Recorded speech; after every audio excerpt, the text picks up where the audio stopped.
बोलिए प्रेम से श्री सद्गुरु महाराज की जय। उपस्थित धर्म प्रेमी सज्जनों, माताओं, बहनों,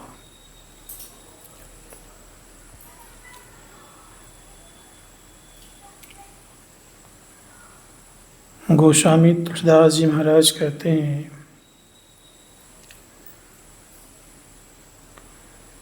इस संसार में तीन तरह के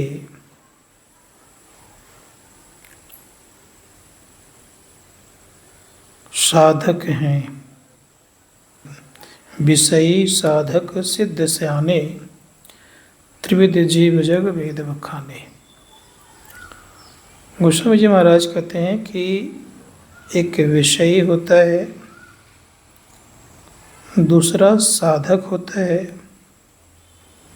और तीसरा सिद्ध होता है।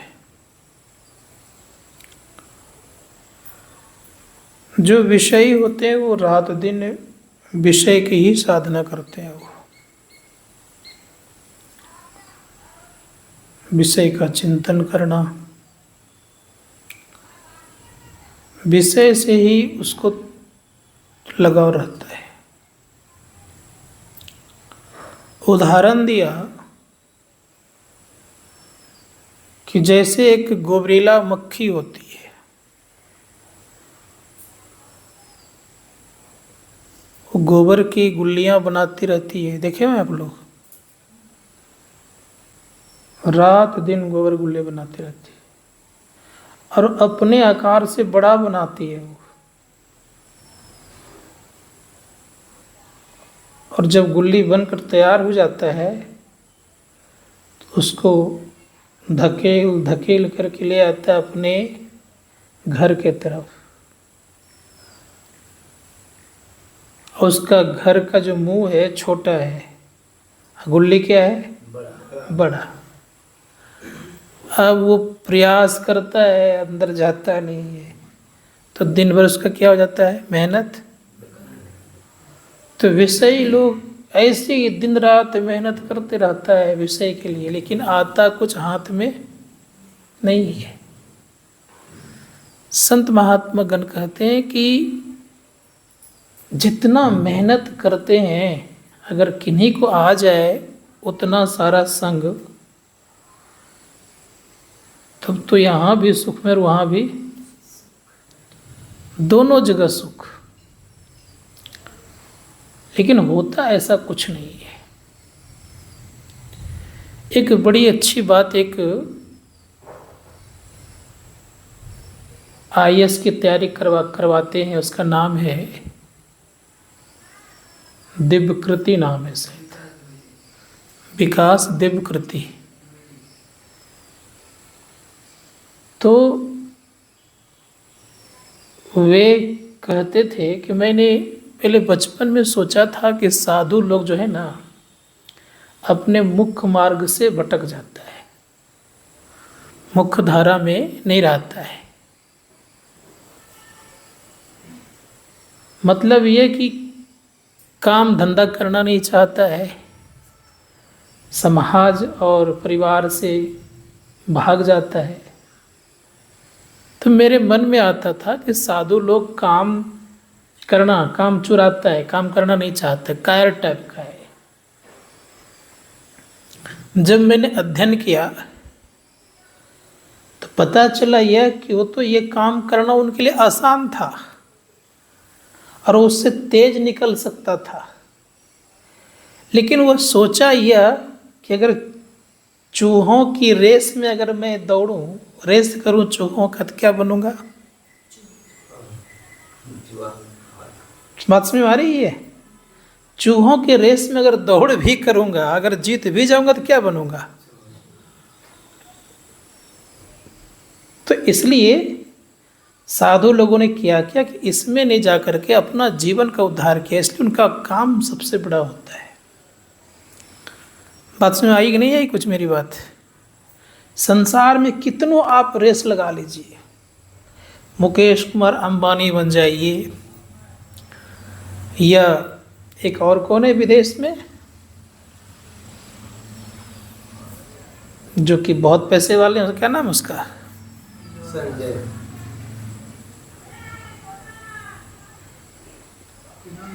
हाँ, वो बन जाइए आप। लेकिन क्या बनेंगे, क्या कहाँ तक जाएंगे आप? ऋषियों ने कहा कि विषयी ही रहेंगे, आप उस ओहदे तक नहीं पहुंच सकते। इसीलिए संसार में कितनों बड़ा आप रेस लगा लीजिए, वहीं के वहीं रहेंगे आप, कुछ भी बन जाइए।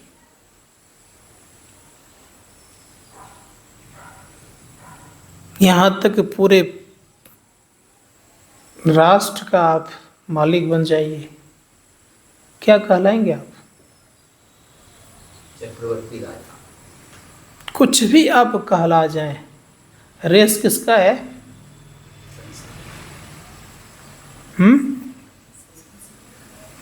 क्या बनेंगे?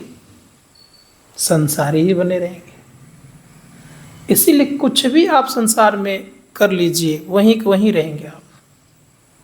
जब तक उस भूमिका से आप हटेंगे नहीं, तब तक आप आगे नहीं बढ़ सकते हैं। इसीलिए एक कोशिश कीजिए कि हम ज्ञान के शिखर पर चढ़ें। गुरु महाराज कहते हैं 2 तरह का ज्ञान होता है, एक प्रोक्ष, दूसरा अप्रोक्ष। प्रोक्ष ज्ञान के दौड़ में कितनों आप आगे बढ़ जाएं, वहीं के वहीं रहेंगे। विशेष क्या कहेगा, अरे ये बड़े अच्छे विद्वान हैं, यही नहीं कहेंगे, क्या और कुछ कहेंगे? लेकिन संत महात्मा गण कहते हैं कि प्रोक्ष ज्ञान के विद्वान बनने के बावजूद भी और स्वयं का ज्ञान की तरफ अगर आप नहीं बढ़े तो आप अलग नहीं हो सकते, सिद्ध नहीं हो सकते। अपरोक्ष ज्ञान चाहिए। और अपरोक्ष ज्ञान में याद रखिएगा, विषय नहीं रहता है। परोक्ष ज्ञान में विषय रहता है। आज लड़ाई झगड़ा जो होता है किसके कारण होता है? परोक्ष ज्ञान के कारण। आज आपस में देखते हैं शंकराचार्य दूसरे शंकराचार्य को काटता है, किसके कारण काटता है? बातों काटता है, किसके कारण से? परोक्ष ज्ञान के कारण। लेकिन सिद्धा अवस्था प्राप्त नहीं है, आत्म कल्याण नहीं कर पाया है, भौतिकता के बहुत बड़े विद्वान हैं, बहुत सारे शास्त्रों का अध्ययन किया है, कुछ मंत्र जप एवं सिद्धियां प्राप्त हो गई होगी, लेकिन अद्वैत भाव नहीं आया होगा। अगर वो अद्वैत भाव आ जाएगा तो क्या होगा मालूम है? सबको एक तरह का देखेगा, तब वो खुद नहीं कह सकेगा कि मैं बड़ा हूं। कहेगा? अभी क्या कह रहे हैं कि मैं बड़ा हूं। आज मैं सुन रहा था, स्वामी निश्चलानंद जी महाराज रहते हैं गोवर्धन मठ के मठाधीश हैं, शंकराचार्य हैं। वो भी कह रहे थे कि शंकराचार्य वही बनते हैं जो ब्राह्मण कुल में जन्म लेते हैं, ठीक से उनका यज्ञ पवित्र होता है, संन्यास लेता है और उन्हें कुछ न कुछ संसार मतलब सदग्रंथों का ज्ञान है, तो बड़ा कहलाता है। लेकिन हमारे गुरु महाराज कहते हैं कि बड़ा कहलाने से आपका काम चलने वाला नहीं है। गुरुदेव कहते हैं कि बड़ा कहलाने से क्या हो जाएगा? स्वयं का जब तक ज्ञान नहीं होगा तब तक आप बड़ा नहीं हो सकते। इसलिए स्वयं का ज्ञान होना परम आवश्यक है। स्वयं का ज्ञान होना, परमात्मा ज्ञान होना, याद रखिएगा सब कोई। जब तक स्वयं का ज्ञान नहीं होगा तब तक परमात्मा ज्ञान संभव नहीं है। इसी स्वयं को ज्ञान करने के लिए ऋषि मुनिगण तपस्या करते थे। जिंदगी कैसी थी उनकी? तो तप में जिंदगी थी कि स्वयं का ज्ञान हो जाए, वर्षों तक लगे रहते थे तब भी स्वयं का ज्ञान नहीं होता था। इसलिए जिस शंकराचार्य जी महाराज ने अद्वैत का सिद्धांत दिया, उस सिद्धांत से हम लोग कहाँ हैं? एक भी शंकराचार्य उस सिद्धांत के अंतर्गत नहीं आता है।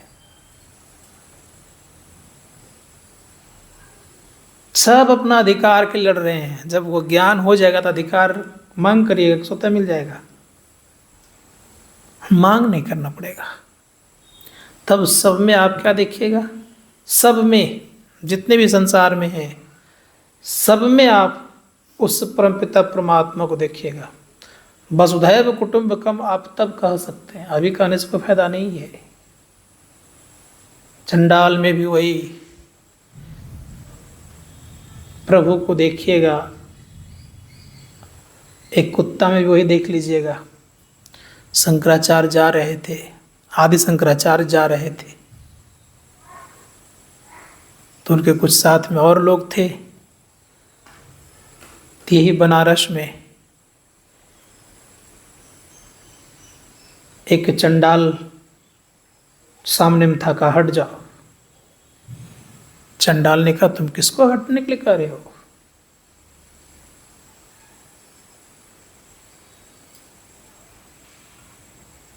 तुम्हें और मुझ में क्या अंतर है?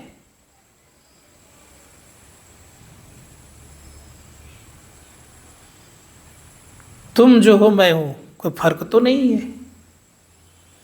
अब तुम हटने के लिए कह रहे हो, शरीर से हटने के लिए कह रहे हो कि आत्मा से हटने के लिए कह रहे हो? किससे कह रहे हो?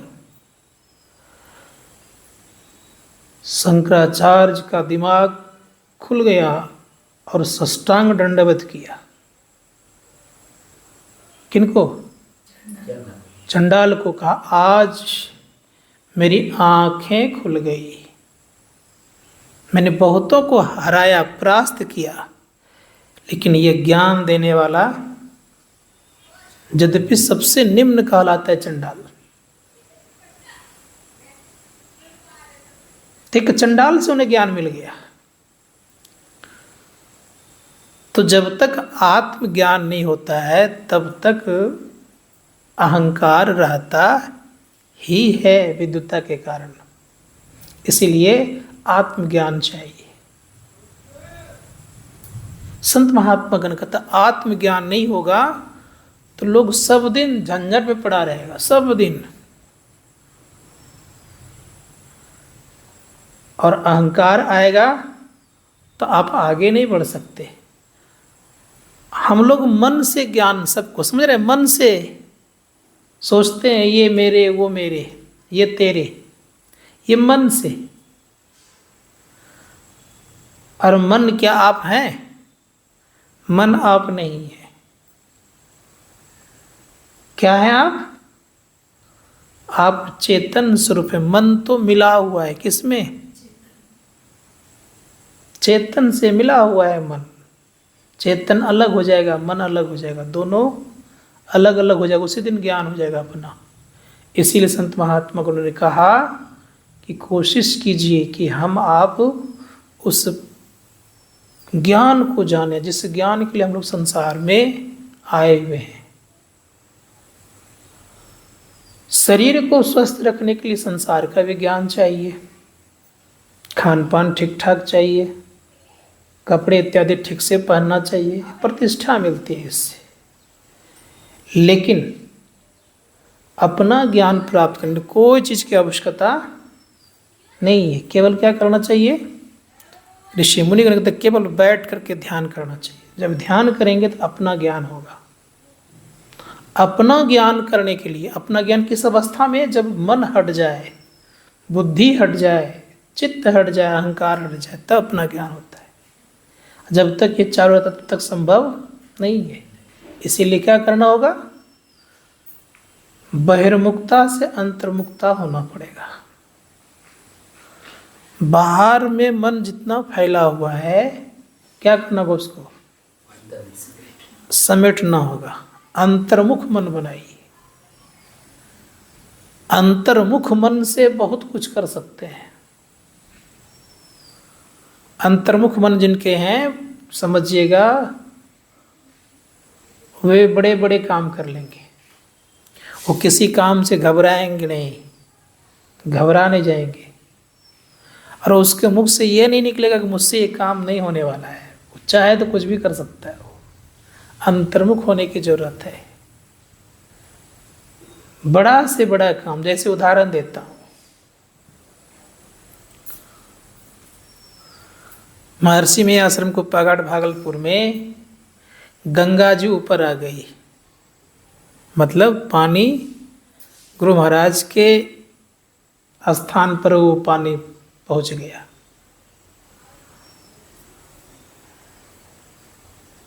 सबको घबराने लग गए, लेकिन संत थे कि गंगा का तो हमने कुछ बिगाड़ा नहीं है, जो मेरा कुछ बिगाड़ेगी वो। गुरु महाराज का स्पर्श चरण उन्होंने की, जो गई तो गई रह गई। अब सोचिए, संत का चरण स्पर्श करने के लिए गंगा ऊपर आई, अब फिर गई तो गई रह गई। मैं महर्षि प्रमोद महाराज की कहानी सुनाता हूँ, प्रसंग सुनाता हूँ। नाव से आ रहे थे भागलपुर। नाव में कुछ लोग और लोग भी थे। अब इतना उफान हो गया नदी में कि नाव तो समझिए कि अब तब पर मतलब डूब नहीं जाए। उनमें से कुछ उनके संग में रहने वाले ने कहा कि हुजूर, गंगा आपकी चरण छूना चाहती, कम छुला तो दीजिए। हुजूर कुछ बोले नहीं, चुपचाप सुनते रहे। तो उनका एक अलग स्टाइल टाइप का था। तो उन्होंने क्या किया, एक उंगली खाली ऐसे स्पर्श कर दी, एकदम शांत हो गई, आराम से क्या कहते नाव क्या कहते इस पार लग गई। तो सोचना पड़ेगा कि कोई क्यों ऐसा हुआ कि जब आप अपना ज्ञान करिएगा तो देवता गण भी आपको छूने के लिए, स्पर्श करने के लिए, क्यों, पवित्र होने के लिए स्पर्श करेंगी। माँ गंगा भी स्पर्श कर रही, किस लिए, पवित्र होने के लिए। देवतागण क्यों करेंगे, पवित्र होने के लिए। तो मैं कह रहा था कि सोच करके देखिए कि पवित्र होने के लिए स्पर्श करते पवित्र हो जाते हैं। अब बताइए आप ही लोग,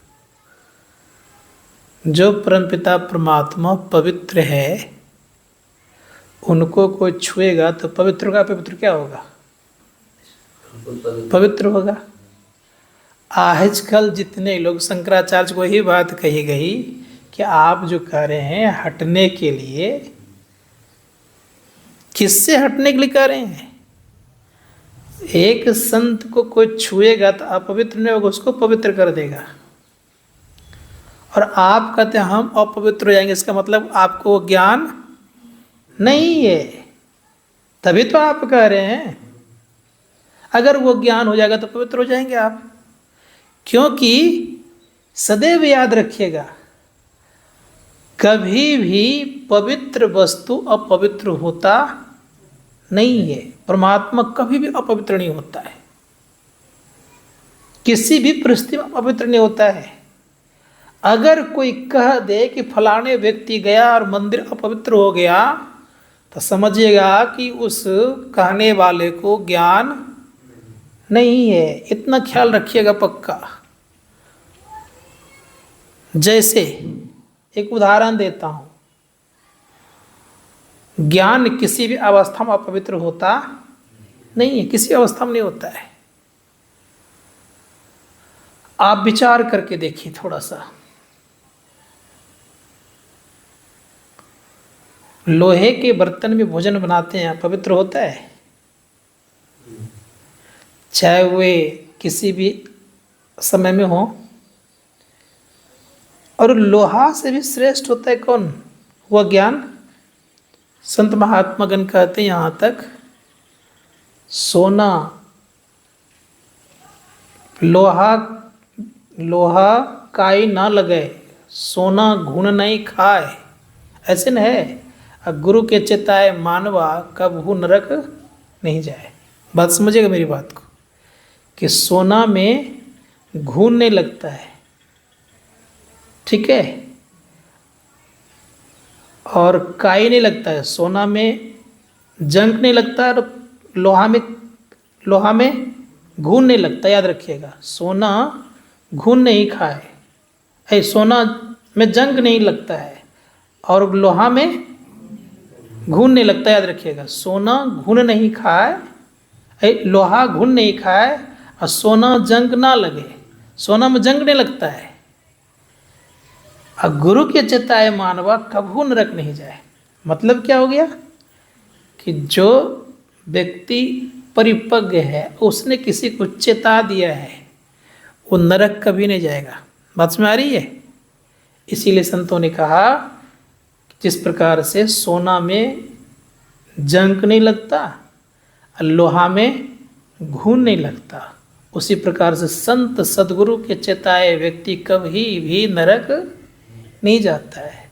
तो जो सच्चे महापुरुष हो जाते हैं, वो व्यक्ति कभी भी किसी भी परिस्थिति में उनके छूने से या छुलाने से कभी अपवित्र होता नहीं है। तो एक तो यह, इसीलिए परम पवित्र कहा गया किनको? परमात्मा को। अब कोई मंत्र है, ध्यान दीजिएगा, तो आज मैं एक चीज़ बोल रहा हूँ। आज कोई मंत्र है, किसी के यहाँ कोई सूतक लग गया, ध्यान दीजिएगा। अब सूतक लग गया, तो सूतक लग गया तो क्या हो गया? अब मंत्र जपना छोड़ देना चाहिए। क्या करना चाहिए कि सूतक लगने पर भी मंत्र को जपते रहना चाहिए, क्योंकि मंत्र किसी भी अवस्था में अपवित्र होता नहीं है।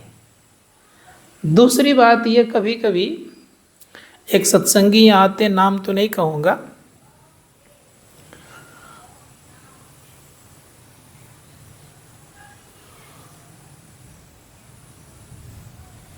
वे मुझसे पूछते हैं कि शौचालय घर में भगवान का नाम लेना चाहिए कि नहीं लेना चाहिए? आप लोग क्या करेंगे? नहीं लेना चाहिए।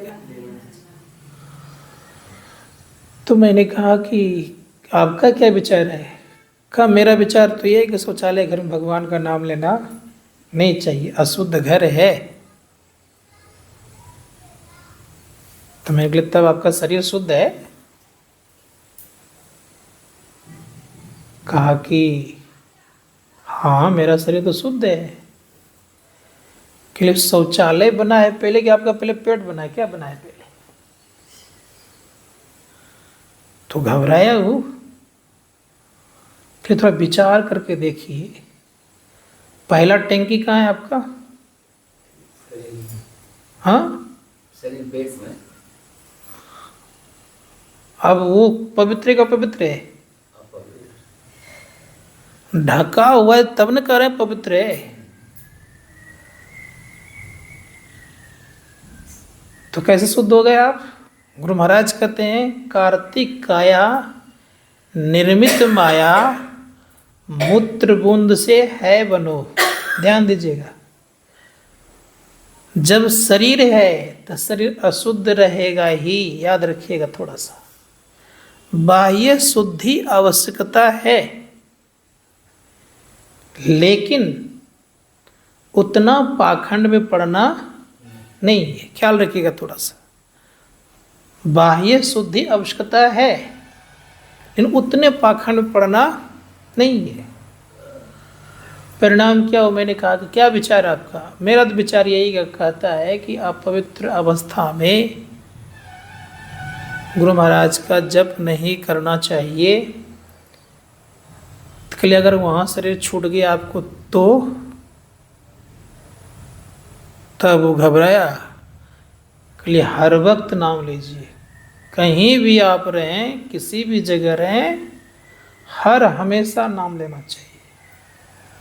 यहाँ तक रखिए, कभी कभी जीवन में किसी भी परिस्थिति में, इतने संक्षेप में मैं कहूँगा, ये सीधा खोल के मैं नहीं बोल सकता। किसी भी परिस्थिति में आप हैं, आप भगवान का नाम ले सकते हैं, क्योंकि भगवान का नाम कभी अपवित्र होता नहीं है, कभी भी नहीं होता है। क्योंकि अंतर्मुख जब हो जाएंगे आप ना, तो मंत्र स्वतः आपके अंदर में आना शुरू हो जाएगा। जब तक अंतर्मुख नहीं हुए हैं तब तक उसको पकड़ना पड़ता है, और जब वो खुद पकड़ लेगा तब वो नहीं छोड़ेगा। ये कब होगा? तो संत महात्मा कृपा होने पर, परमात्मा कृपा हो जाए, गुरु कृपा हो जाए तो स्वतः पकड़ता है, याद रखिएगा। और अभी तत्काल क्या स्थिति है? क्या हम लोग पकड़ने का प्रयास करते हैं? गहराई समझिएगा थोड़ा सा। हम लोग अभी हालत कैसे जानते हैं? बंदर के जैसा। बंदर क्या करता है जानते हैं?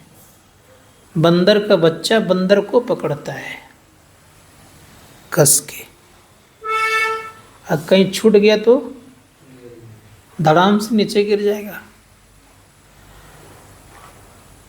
लेकिन बाघ का बच्चा जो है, सिंह का बच्चा अपने से नहीं पकड़ता है। देखें आप लोगों की नहीं, उसको खुद मां पकड़ती है। किससे? मुंह से।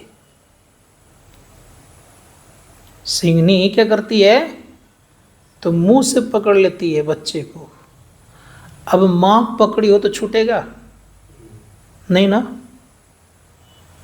लेकिन बंदर का बच्चा कभी छूट सकता है, क्योंकि खुद पकड़ा है। तो जब शब्द अर्थात जब आपको मंत्र पकड़ लेगा, मतलब कौन मंत्र? जो मंत्र को जपने से जो जपा नहीं जाता है, जिसका ध्यान किया आता है, उस नाम को अगर जपा जाए, उस नाम को अगर क्या कहते हैं सुमरा जाए, ध्यान किया जाए उसको, अगर वो आप अगर आपको पकड़ लिया, समझिएगा थोड़ा सा, वो अगर पकड़ लिया आपको तो फिर छूटने वाला नहीं है। कोशिश करते हैं हम उसको पकड़ने के लिए, लेकिन वो पकड़ेगा कब? तो उपनिषदकार कहते हैं कि दुर्लभो विषय त्यागो दुर्लभम तत्व दर्शनम दुर्लभा सहजावस्था सद्गुरुम करुणाम बिना। सद्गुरु की दया हो जाए, कृपा हो जाए तो वो खुद पकड़ लेगा एक दिन। इसीलिए प्रयास कीजिए कि हम मन को समेटें, समेट समेट करके। कैसे तरह समझता है? तो धीरे धीरे रोज अभ्यास कीजिए, रोज थोड़ा थोड़ा अभ्यास कीजिए। अभ्यास करते करते करते करते मन सिमटता है, और रोज व्यक्ति फिर फैला देता है।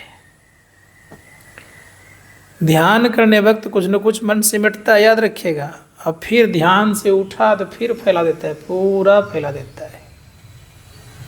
यही होता है कि नहीं होता है? फिर वही घोड़ा, वही फिर मैदान, वही हाल हो जाता है। जो हो जाए देखा जाएगा।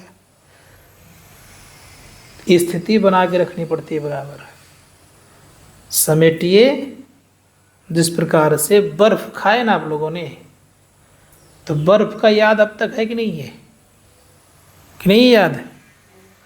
बर्फ का याद रहता है, ठंडा लगता है बर्फ। उसी प्रकार से ध्यान का अभ्यास का याद होना चाहिए। अरे ध्यान करने से मन सिमटता है, ये ख्याल रखना चाहिए। अगर ये ख्याल रहेगा तो आगे बढ़िएगा। इसीलिए गुरु महाराज कहते हैं ख्याल करना पड़ता है। ख्याल से खूब बढ़िया से मंत्र जपिए। मन भागता है, जपना नहीं चाहता है। क्यों जानते हैं? मन में 3 गुण बसा रहता है। कभी सतोगुण तो कभी कभी आता है रजोगुण और तमोगुण। ये 2 मंत्र, दो चीज परेशान करता है। क्या क्या? तमोगुण और रजोगुण। इसलिए मंत्र को जपने देता नहीं है। कौन? ये 2 गुण। अगर आपका मन तमोगुण से ओतप्रोत रहेगा, जानते क्या होगा? खूब नींद आएगी। आता आप लोगों को नींद की नहीं? खूब नींद आएगी। और रजोगुण से अगर प्रेरित रहेगा, खूब चंचल मन रहेगा, मन नहीं करे कुछ करने का, लगेगा घूमते फिरते रहे। तो 2 अवस्था हो गई। कौन कौन? एक रजोगुण और दूसरा तमोगुण, तमोगुण में आलस ज़्यादा आता है, याद रखिएगा, और नींद आती है। रजोगुण में क्या होता है, गुणावन आता है, अच्छा अच्छा बढ़िया बढ़िया काम करना शुरू करता है। नहीं, क्या क्या गुणावन आता है? गुणावन में ये आता है, मैं अपने बच्चे को ऐसे बनाऊंगा, वैसे बनाऊंगा, ये करूंगा तो वो करूंगा। ये सब किसका काम है? रजोगुण का। वहाँ से निकल गए तो ऐसा पूजा पाठ करूंगा, ये करूंगा, उसको ये दूंगा, वो करूंगा। ये सब कौन कराता है? रजोगुण। तीर्थ में जाऊंगा तो दान करूंगा, पुण्य करूंगा, ये कौन कराता है? संत महात्मा गण के सब रजोगुण का काम है। लेकिन सतोगुण में ये सब होता नहीं है। सात्विक प्रवृत्ति वाला जीवन बनाइए। कब बनेगा? ऋषियों ने कहा जब खूब मंत्र जपते जपते जपते स्थिरता आएगी। एक नींद में अपने आप आंख बंद होती है, समझ गए? नींद जब आती है तो अपने आप आंख बंद होती है, और एक सत्वगुण की स्थिति बनती है तो अपने आप ध्यान करने का मन करता, आंख बंद होने लगता है। रजोगुण में मन को स्थिरता नहीं मिलती है, मन स्थिर नहीं होता है। लेकिन तमोगुण में मन आलस और प्रमाद में डूबा रहता है। आज ख्याल रखें एक चीज, सत्वगुण जब आएगा ना तब आंख बंद भी होगा, ध्यान करने का मन करेगा, लगेगा ध्यान करने बैठ जाए। किसी से मतलब नहीं रखने का मन करेगा, लगेगा तो किसी से बात नहीं करनी है, एकांत चाहिए। ऋषिगण कहते हैं कि ये सत्वगुण की प्रधानता है, और श्वास गति सम हो जाता है। क्या होता है?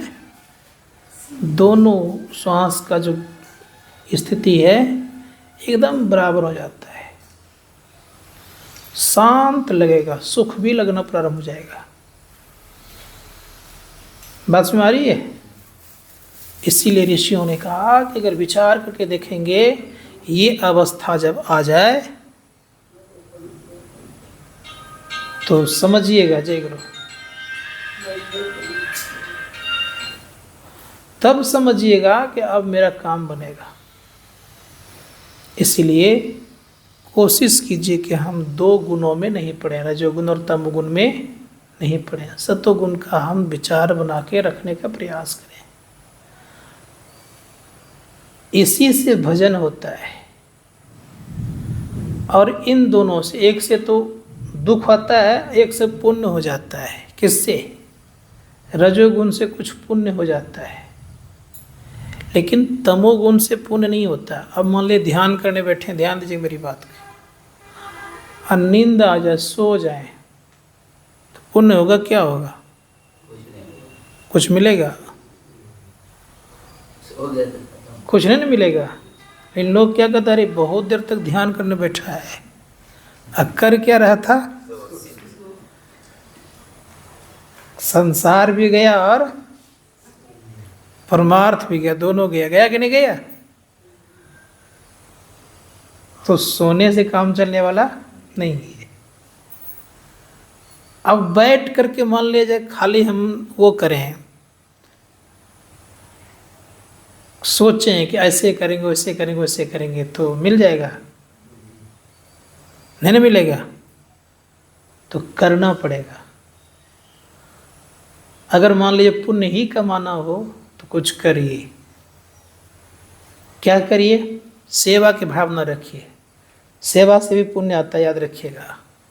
साईं स्वामी जी महाराज कहते हैं कि सेवा से सद्गुण है आते, जिसमें सेवा भाव नहीं, साही सुख चैन कहाँ से होगा।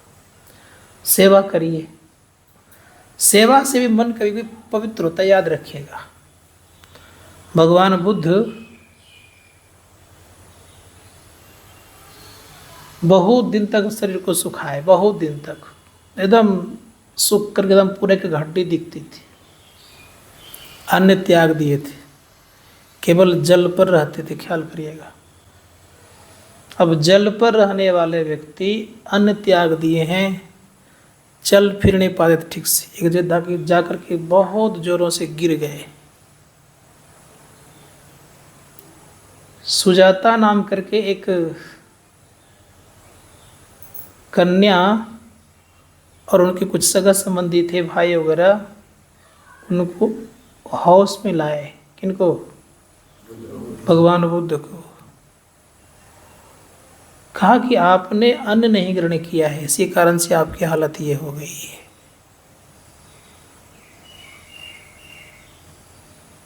कहाँ सोच रहे हैं जी? यहाँ नहीं रहते हैं, यहीं रहिए कम से कम।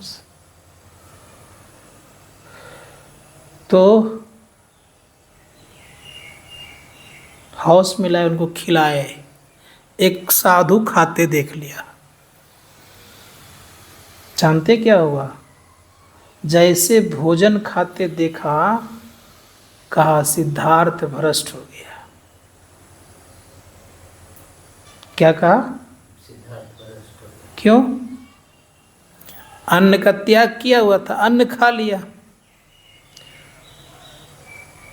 सब कोई भगवान बुद्ध को अर्थात सिद्धार्थ को बढ़िया मानते थे, और जैसे अन्न खाया सब कोई संग छोड़ दिए, कोई उनके संग नहीं रहे।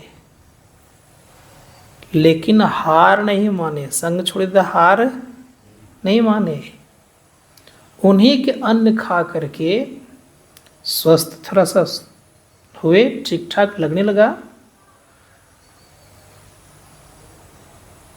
उनसे थोड़ा सा कूस लेकर के आसन बिछा करके ध्यान करने बैठने लग गए। एक दिन खीर का भोग लगाया गया, अदरा गया है, अदरा पर्व पार होने वाला है, खीर खाना चाहिए भाई। तो अदरा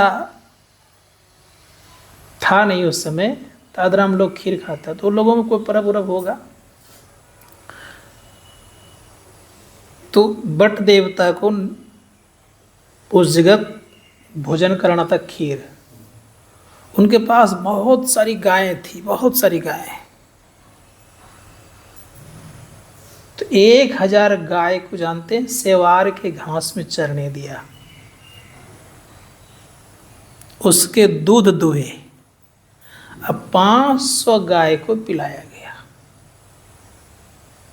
500 गाय को पिलाया गया।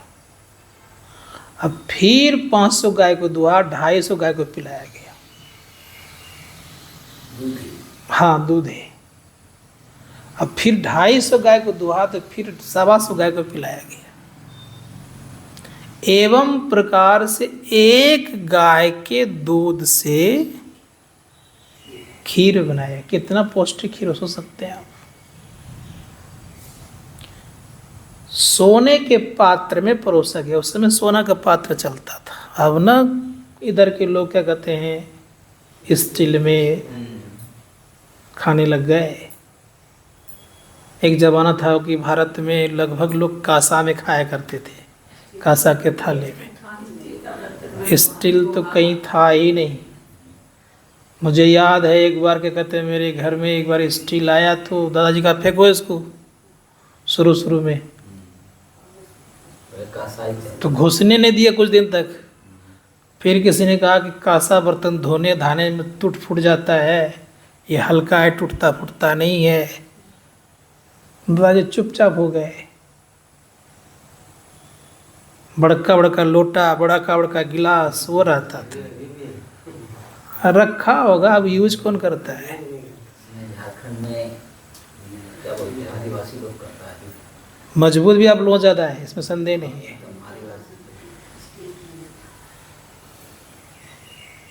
मैं देहात जाता हूँ जो यहाँ पे क्या कहते हैं झारखंड में, तो कांसा का थाली में खिलाता है।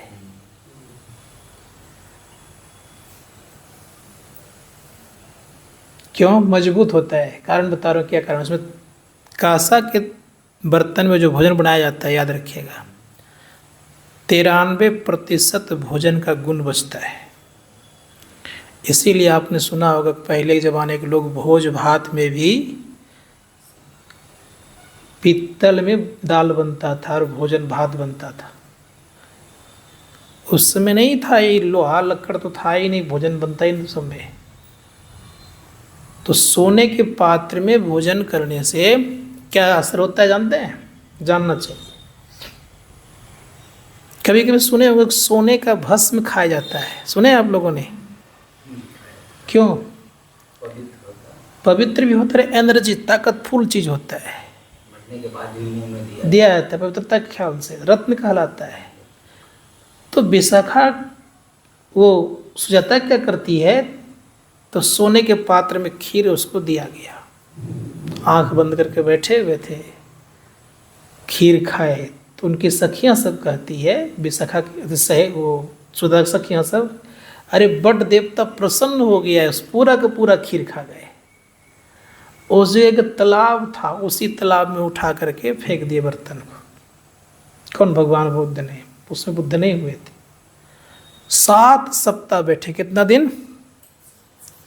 49 दिन बैठे लगातार। और 49वां दिन जब बुद्ध बन गए, बुद्धत्व की प्राप्ति हो गई, मतलब आत्मज्ञान हो गया, तब ये वहाँ से निकले। तब इनको देख करके लोगों ने धीरे धीरे जुड़ना प्रारंभ कर दिए। खुद कहते कि मैं बुद्ध हो गया, मैं ज्ञानी हो गया। देखा इनका रहन सहन, दिव्य चेहरा, तब उन लोगों को लगा कि ये बुद्ध हो गए। तब जो छोड़े थे सब फिर जुटने लग गए।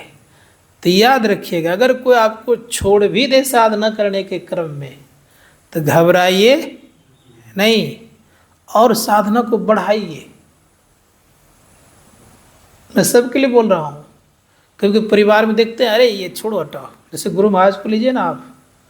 गुरु महाराज जब दरिया पंथ में दीक्षित हुए, तो दरिया पंथ का नियम था कि सबको साथ लेके चलने का, परिवार को नहीं पूरे समाज को लेके चलने का। कोई छोटा बड़ा हुआ नहीं दरिया पंथ में था। तो जिस परिवार में से आते थे गुरु महाराज, तो कहते थे कि अरे ये तो सबके साथ में, सब जात पात के संग में खाता पीता है, इनके साथ उठना बैठना मत करो। उन्हीं के परिवार के लोग उनका परित्याग करने, किनका? गुरु महाराज का। इस चीज गुरु महाराज ने झेला है। तो कोई अगर परिवार के लोग भी अगर आपसे साइड ले ले, तो घबराइए नहीं। उस परिस्थिति में क्या कीजिए, आप खूब ध्यान को बढ़ाइए। ध्यान जब बढ़ जाएगा ना, तो सब अपने अपने जुटेगा। जैसे चींटी वहीं लगती है, कहाँ? जहाँ शक्कर रहता है। नमक में चींटी लगती नहीं है कि लगती है? तो संत महात्मा गण कहते हैं कि चींटी वहीं लगती है जहाँ शक्कर रहता है। उसी प्रकार से आपके पास मिठास आ जाएगा तो स्वतः आने लग जाएगा। याद रखिएगा, समझ रहे मेरी बात को कि नहीं? इसीलिए कोशिश कीजिए कि मिठास को उत्पन्न करिए। और मिठास तो आपके पास है ही। भैया जी हरि रस पी मत बारा, हरि का रस आपके पास है। हरि का रस का पान नहीं करेगा तो कैसे होगा? इसलिए हरि रस प्राप्त हो जाएगा तो स्वतः मिलेगा। इसलिए कहा भैया जी हरि रस पी मत बारा, 8 पहर झूमत बीते, डारे दियो सब हरा। और बता देता हूँ एक बात याद, जब हरि रस मिलेगा तो बाहर का नींद आपको परेशान नहीं करेगा, नींद नहीं आएगी। क्यों? कि ये नींद आपके काम आने वाले नहीं है। स्थिति क्या होती है, वो सोए हैं तब भी नहीं सोए हैं तब भी अलमस्त रहते हैं, उनको कोई गम नहीं होता है, आनंद में रहता है। आज जग जग करके 2-3 दिन जग जाए, तीसरे दिन चौथे दिन जाकर खूब ठाट बाट से सोए तो कोई जगना हुआ। 3 दिन जग गए, जा करके खूब 3-4-5 दिन तक लगातार उसके नींद ही पूरी नहीं हो। तो संत महात्मा को ने कहा कि ये जगना नहीं है। जब जग जाएंगे आप तो फिर सोना नहीं कहलाएगा आपको। तब क्या होगा? संतों ने कहा, जानिए जीव तब ही जग जागा, जब सब विषय विलास विरागा। विषय से मन हटेगा ना तो जग जाइएगा। अब विषय में मन अगर डूबा रहेगा तो जगा हुआ। एक बात और मैं आज खुल के बता देता हूँ आप लोगों को, जितना विषय का चिंतन होगा ना उतनी ही नींद आएगी। याद रखिएगा इस चीज़ को। ख्याल किए कि ना आप लोगों ने? नहीं किए हैं? मैं याद दिला देता हूँ। जितना विषय का चिंतन होगा उतना आपका शरीर का ह्रास होगा और उतनी ही आपको नींद आएगी। इस बात को सदैव याद रखिएगा। इसीलिए विषय का चिंतन कम करिए, ह्रास अपने आप को कम करिए, नींद ज़्यादा नहीं आएगी।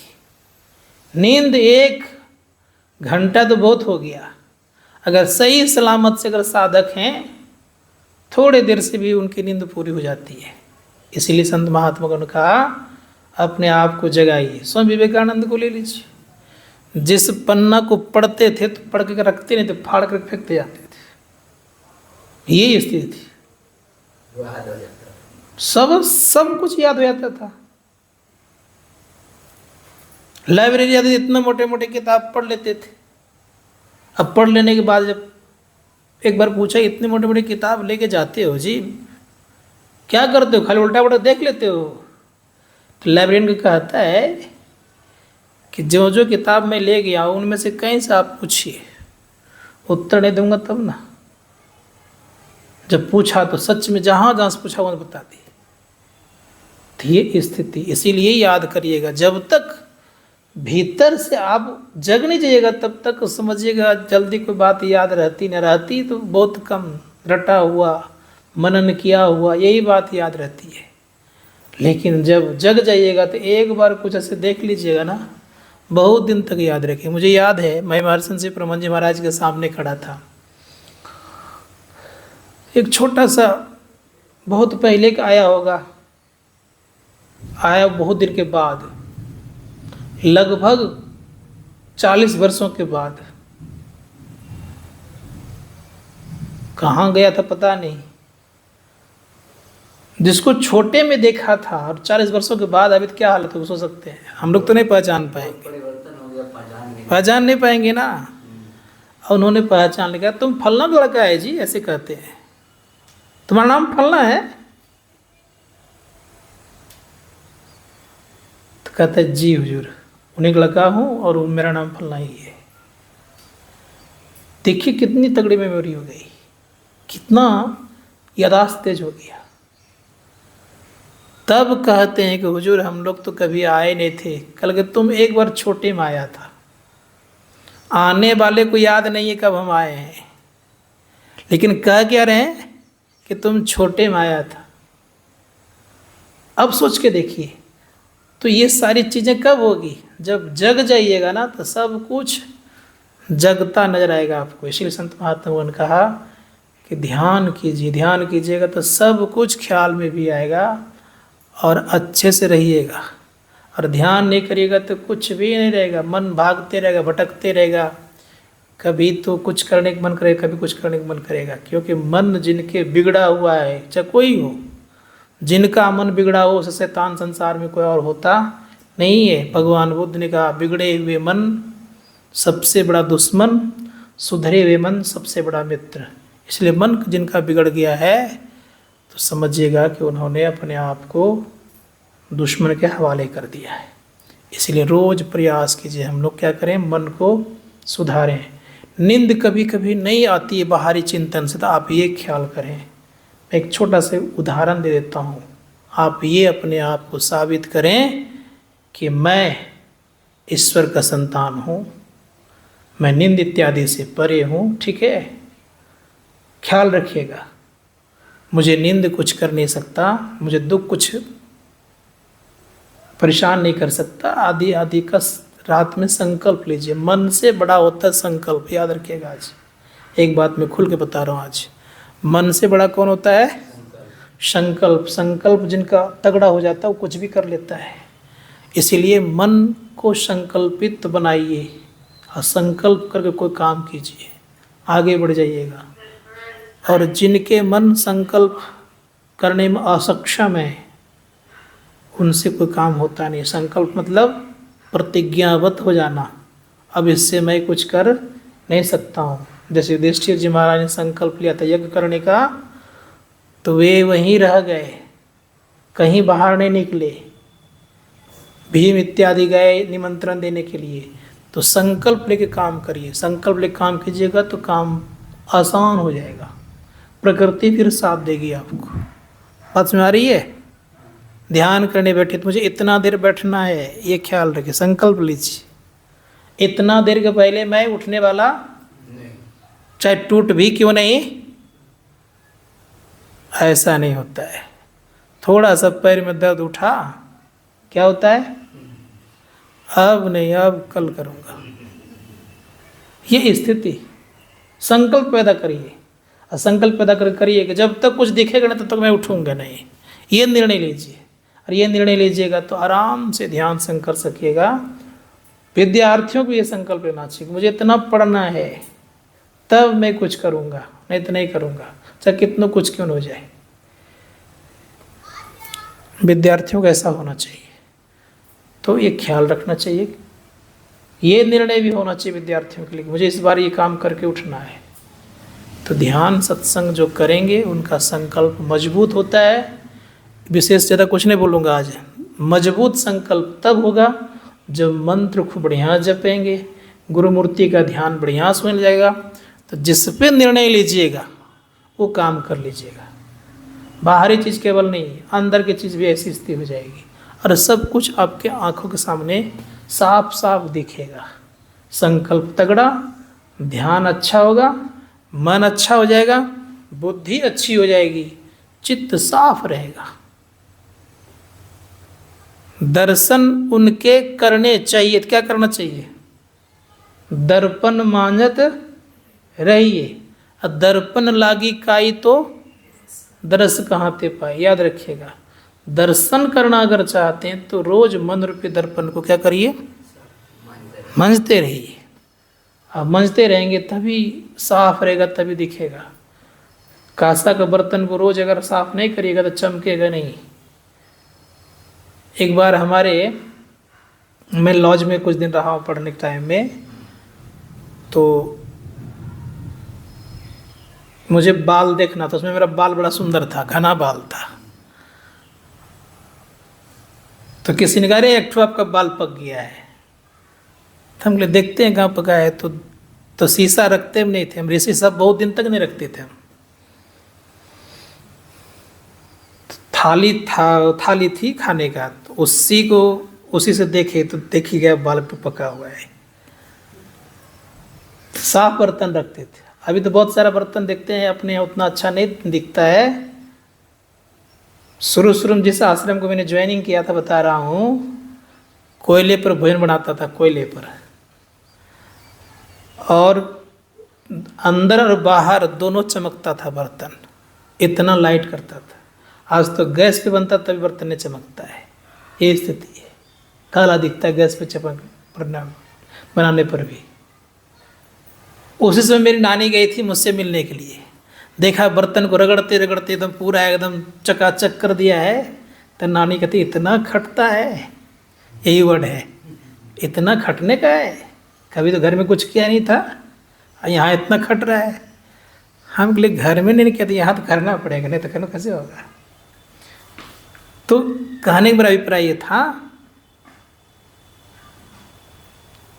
कि मन को अगर खूब चमका कर रखिएगा तो बहुत कुछ साफ साफ दिखेगा। इसलिए खूब बढ़िया से प्रयास कीजिए। मन चमकता है मंत्र के द्वारा। मंत्र जितना अच्छा जपेंगे, जितना ख्याल करेंगे, उतना अच्छा मन चमकेगा। और मन जब चमक गया तो बहुत कुछ आप देख सकते हैं। मन की पवित्रता कब? मंत्र जाप करने से मन की पवित्रता होती है, गुरुमूर्ति का ध्यान करने से चित्त की शुद्धि होती है, और दृष्टि को अति अभ्यास करने से दृष्टि की शुद्धि होती है, दृष्टि में विकार नहीं आएगा। और जब अनाहत ध्यान करेंगे तब आत्मा की शुद्धि हो जाती है, और आत्मा की शुद्धि होना ही परमात्मा का साक्षात्कार हो जाता है, परम कल्याण होता है। बोलिए प्रेम से।